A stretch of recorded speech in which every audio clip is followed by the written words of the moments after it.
Amazing Penguin, Kid Dracula, Gargoyle's Quest, Operation C, Fortified Zone, Avenging Spirits, Bubble Ghost, Burger Time Deluxe, and the list goes on and on and on.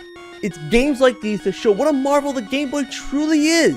Platformers, shooters, RPG, action, adventure, puzzle, racing, sports, fantasy, challenge, quirky.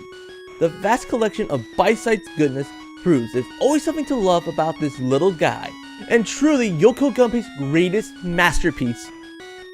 But it's also games like these that show how profoundly forgotten and overlooked they truly are. Even today, for all the praise and nostalgia, discovered titles like Kid Icarus, Bionic Commando, and Blaster Master get in spades, just as worthy little gems on the other side are left in the dust. Just to hint at how criminally obscure the Game Boy is, look no further than the big boys themselves. I mean, we love discovering new worlds with Mario, but what about the lands he explored? Samus's secret surprised us all, yet we hardly talk of her return. Link's return to the past was amazing, so why is his awakening left untold? DK's country was barrels of fun. Can't the same be said for DK himself? There was the fantasy that almost never was, and the adventure that was never told.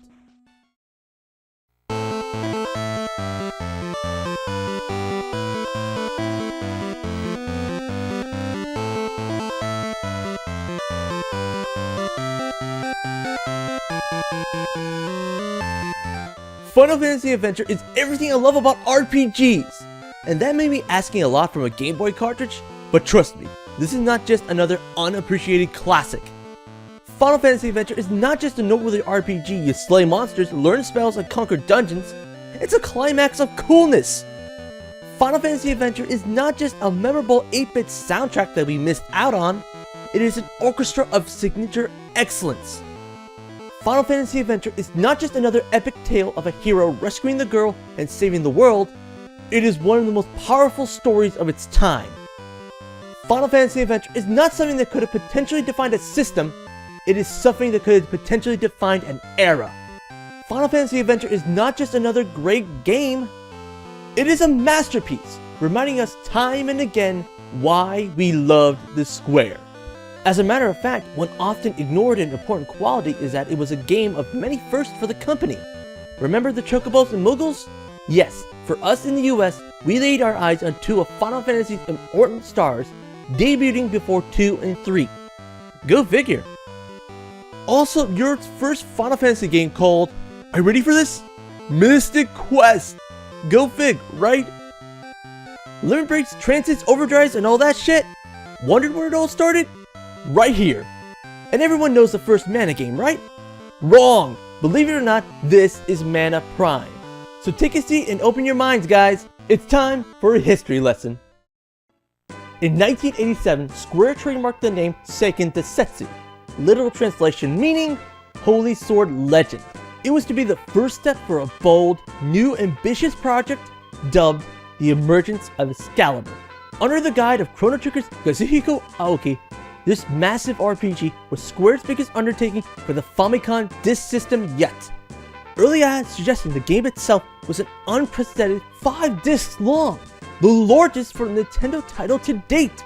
But they were so confident it would be a roaring success, they were already gathering pre-orders before the first pixel was programmed. They were motivated, they were pumped, they were ready, they were broke! Financial woes and market failures had crippled the company.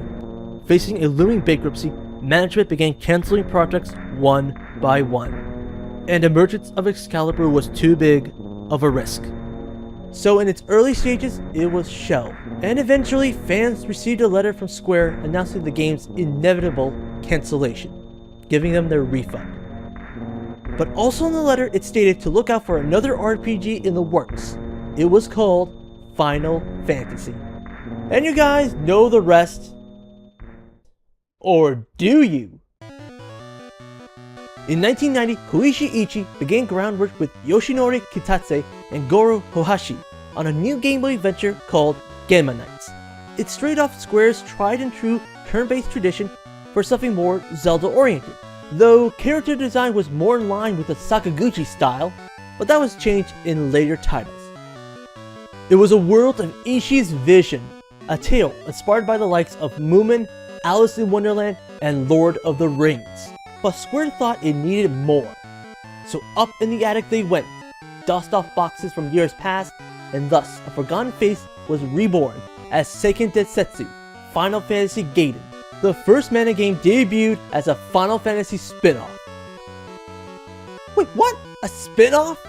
How can you call yourself a spin-off when you came before the thing you were spinning off from?